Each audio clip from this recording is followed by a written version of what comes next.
तो गो फर्स्ट के लिए हम देख रहे हैं कि मुश्किलें बढ़ती जा रही हैं। कंपनी ने 9 मई तक सभी उड़ानें बंद कर दी हैं। उधर एनसीएलटी ने इंसॉल्वेंसी मामले पर सुनवाई हो रही है। गो फर्स्ट को लेकर क्या अपडेट्स हैं और क्या गो फर्स्ट के संकट के चलते जो पॉपुलर रूट्स हैं दिल्ली मुंबई समेत बाकी जो रूट्स हैं, क्या वहां पर किराए बढ़ गए हैं? हमारे सहयोगी सुमित चतुर्वेदी जुड़ रहे हैं ग्राउंड से बताने के लिए कि क्या हालात हैं, क्या अपडेट्स आ रहे हैं। और डिम्पी हमारे सहयोगी स्टूडियो में हमारे साथ जुड़ रहे हैं ये बताने के लिए कि किराए कितने बढ़ गए हैं। पहले सुमित आपके पास आएंगे, बताइए क्या लेटेस्ट अपडेट्स हैं आपके पास?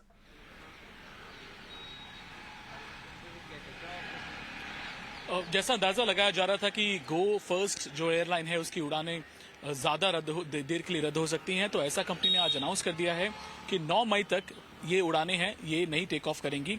सो ये जो आज 3, 4, 5 की बात हो रही थी वो 9 मई तक टाल दिया गया है।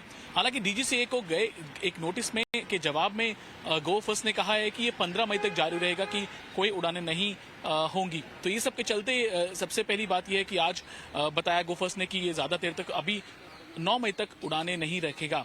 उसके बाद आज एनसीएलटी में भी ये केस चल रहा है, अभी एनसीएलटी में लंच ब्रेक पर है, पर वहां पर गो एयर मॉरिटोरियम चाहता है ताकि रेजोल्यूशन प्रॉपर, रिस्ट्रक्चरिंग प्रॉपर हो पाए, जो रिस्ट्रक्चरिंग है, पुनर्गठन है, दोबारा हो पाए, उसके लिए एनसीएलटी में आज केस भी दायर किया गया है। ये सब मुश्किलें शुरू हुई जब गो एयर ने लगभग 2 दिन पहले बताया कि 3 से 5 मई तक कोई भी उड़ानें उसकी टेक ऑफ नहीं करेंगी।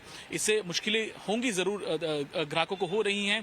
डीजीसीए ने आज कहा है गो एयर को कि जितने भी ग्राहक है उनको पैसा वापस करे, पर पैसा वापस करना सब जानते हैं कि लास्ट मोमेंट पे, मतलब आखिरी समय में एविएशन में, मतलब जब आप नया बुक कराएंगे तो काफी ऊपर चले जाते हैं सब एयरफेयर। सो सबसे बड़ी बात यह है कि अभी गो एयर लगता नहीं, गो फर्स्ट जो पहले गो एयर थी, लगता नहीं कि बहुत जल्दी उड़ानें उसकी वापस सुचारू रूप से चल पाएंगी। हालांकि डीजीसीए जो कि एविएशन सेक्टर का रेगुलेटर है उसमें वो ध्यान लगा रहा है कि कैसे ये ग्राहकों को कम से कम असुविधा हो, पर ये होना बहुत मुश्किल है कि असुविधा ना हो, क्योंकि उनकी जो फ्लाइट्स टिकट्स हैं वो पहले कैंसिल हो चुकी हैं और आखिरी समय में अगर वो फ्लाइट्स बुक कराते हैं तो जाहिर सी बात है कि जो एयरफेयर हैं, किराए हैं, बहुत ज्यादा बड़े चढ़े होंगे। डेफिनेटली सुमित, कल हमारे परवेज दमानिया से बातचीत हो रही थी, उनका भी यही कहना था कि अगर एक बार एयरलाइन ग्राउंड हो गई उसके बाद उसका उड़ना बड़ा मुश्किल हो जाता है। और हमने जेट एयरवेज के केस में एक सिमिलर सिचुएशन देखी हुई है। ये निश्चित तौर पर किराए तो बढ़ गए होंगे, निश्चित तौर पर किराए तो बढ़ गए होंगे, कितने बढ़ गए हैं? बहुत बढ़ गए हैं। अगर आप मेरे से एक लाइन में पूछेंगे तो किराए काफ़ी बड़े हैं। मैं आपको कुछ एक ऐसे, अच्छा वैसे तो मैं आपको मार्केट शेयर भी बता दूं, करीब 7.5-8% मार्केट शेयर है। और आपको पता है देश का सबसे बिजी जो रूट है वो दिल्ली बॉम्बे रूट है, दिल्ली बॉम्बे रूट। तो इस रूट के अंदर किराए काफ़ी तेज़ी से बढ़े हैं।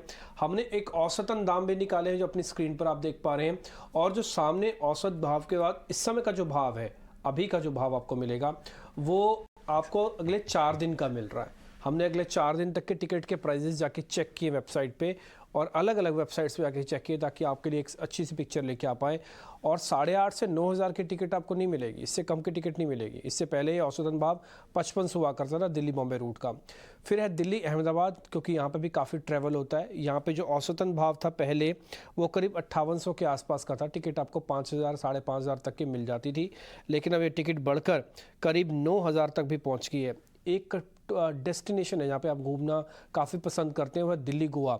यहाँ पर अगर आप देखेंगे तो इस डेस्टिनेशन पे जो पहले का औसतन टिकट का भाव था वो 4500 से 4800 के बीच में आ जाता था, लेकिन अब दिल्ली गोवा की जो टिकट है वो आपको 6,000 से कम तो बिल्कुल भी नहीं मिलेगी। और हमने अगले 4 दिन के प्राइजेस चेक करें, including Saturday Sunday and working day भी इसके अंदर इंक्लूड है, उसकी हमने एवरेज निकाल दी। अब आते हैं दिल्ली कोलकाता। अगर आप उत्तर की पूर्व की तरफ जाना चाहते हैं तो हमने पटना और कोलकाता दोनों का चेक किया है। तो अगर आप कोलकाता का प्राइस देखेंगे तो औसतन भाव करीब पहले 4800 से 5,000 का आ जाता था, यानी कि अगर आप दिल्ली से कोलकाता जा रहे हैं अब आपको उसके लिए 6,000 रुपये देने होंगे, करीब 1,000 रुपये टिकट बढ़ा है। ये इसलिए आपको कम दिख रहा है क्योंकि यहाँ पे इनके रूट कम थे और जो दूसरी फ्लाइट्स है उनके भी रूट कम है, इसलिए प्राइजेस थोड़े से कम हैं।